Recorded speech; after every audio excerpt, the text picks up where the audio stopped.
کبھی سنا ہے شیر نے کرپشن کی ہو؟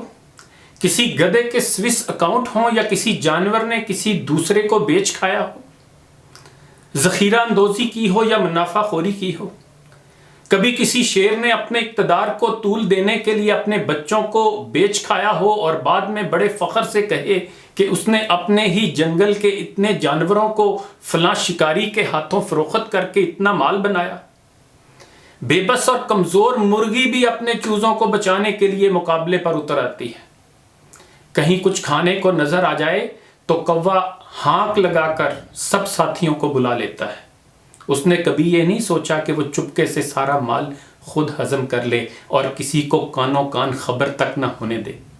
انسان، جی ہم جو اشرف المخلوقات ہیں، جو کچھ کرتے آئے ہیں، کر رہے ہیں اور آئندہ بھی کرتے رہیں گے، کبھی آپ نے سنا ہے کہ جانوروں نے یہ کرتوت کیے ہیں؟ وہ بے زبان جانور ہیں تو ہم ان پر بہتان ترازی کرتے رہتے ہیں۔ مجھے یقین ہو چلا ہے کہ اب ان کا پیمانہ صبر بھی لبریز ہو گیا۔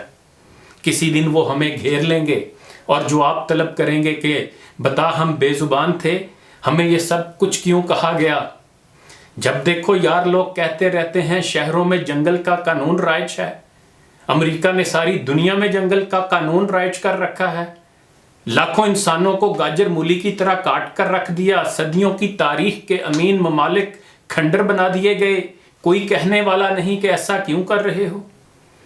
اب آپ خود ہی دیکھ لیں کہ ان دیکھے جرثومے کرونا نے کیا تباہی مچائی کہ نیو یارک کی ان شاہراہوں پر جہاں لاکھوں ڈالر کی گاڑیوں میں لوگ گھومتے تھے، دنیا بھر کے سیاح ان عالی شان ہوٹلوں، پلازوں اور کروڑوں ڈالر کی نادر اشیاء اور ساز و سامان سے لدی ہوئی دکانوں پر خریداری کرنے کو اپنے لیے باعث فخر سمجھتے تھے۔ جہاں پر اب موت کا سناٹا چھایا ہوا ہے، خود وہاں کا ایک نوجوان دنیا بھر میں امریکی ظلم و ستم پر چیخ چیخ کر ان کی خاموشی کو جرم عظیم قرار دیتے ہوئے رب کے ہاں جھکنے اور توبہ کرنے کے لیے پکار رہا تھا کہ اگر ہم نے ایسا نہ کیا تو یہ غیر مرئی سر کے بال سے بھی ہزاروں گنا چھوٹا جرثومہ ہر ذی روح کو خاک کر دے گا۔ دنیا میں سب سے پہلے لاک ڈاؤن تو سفاک اور جابر درندہ صفت ہندو مودی جنتا نے متعارف کروایا۔ مقبوضہ کشمیر کے لاکھوں جیتے جاگتے افراد کو اچانک 5 اگست سے لے کر آج تک نہ صرف گھروں میں بند کر دیا بلکہ مکمل لاک ڈاؤن کرتے ہوئے تمام تعلیمی درسگاہوں، روزمرہ زندگی میں استعمال ہونے والی ضروریات فروخت کرنے والے تمام اداروں، حتیٰ کہ زندگی کے سانسوں کو جاری رکھنے کے لیے ادویات کے سٹوروں کے علاوہ ہسپتالوں تک کو بند کر دیا ہے۔ بد نصیب کشمیریوں کو اپنے پیاروں کے جنازوں کو کندھا دینا تو درکنار، قبرستان میں تدفین کی اجازت بھی چھین لی گئی اور ان کو گھروں کے دالانوں میں اپنے عزیزوں کو دفن کرنا پڑ گیا۔ تمام نوجوان بچوں کو زبردستی گھروں سے اغوا کر کے یا تو غائب کر دیا گیا یا پھر بھارت کی دور دراز جیلوں کی آہنی سلاخوں کے پیچھے بند کر دیا گیا، اور آج تک نہ تو کسی کا کوئی سراغ مل سکا اور نہ ہی کسی عدالت میں اس کا ریکارڈ پیش کیا جا سکا۔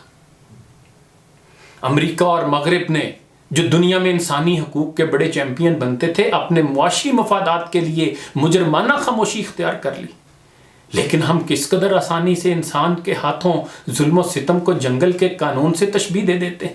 کبھی جنگل دیکھا ہے؟ وہاں کے باسی دیکھے ہیں؟ کیا آپ کسی جنگل میں رہے ہیں؟ پھر آپ یہ کس طرح کہہ دیتے ہیں جنگل کا قانون؟ جناب آپ کچھ نہیں جانتے، جنگل میں قانون فطرت رائج ہوتا ہے۔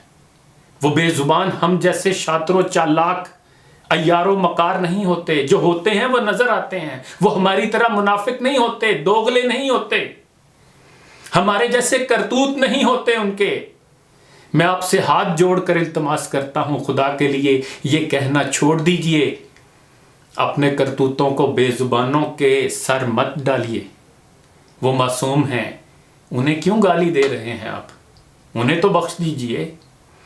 زہرا نگاہ آپا نے ٹھیک لکھا تھا کہ سنا ہے جنگلوں کا بھی کوئی دستور ہوتا ہے، سنا ہے شیر کا جب پیٹ بھر جائے تو وہ حملہ نہیں کرتا، سنا ہے جب کسی ندی کے پانی میں پیے کے گھونسلے کا گندمی سایہ لرزتا ہے تو ندی کی رو پہلی مچھلیاں اس کو پڑوسی مان لیتی ہیں۔ ہوا کے تیز جھونکے جب درختوں کو ہلاتے ہیں تو مینا اپنے گھر کو بھول کر کوے کے انڈوں کو پروں میں تھام لیتی ہے۔ سنا ہے گھونسلے سے جب کوئی بچہ گرے تو سارا جنگل جاگ جاتا ہے۔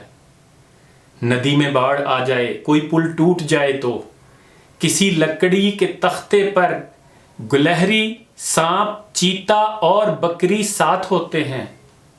سنا ہے جنگلوں کا بھی کوئی دستور ہوتا ہے۔ خداوند جلیل و معتبر، دانا و بینا، منصف و اکبر، ہمارے شہر میں اب جنگلوں کا ہی کوئی دستور نافذ کر۔ اپنا خیال رکھیے گا۔ اللہ حافظ۔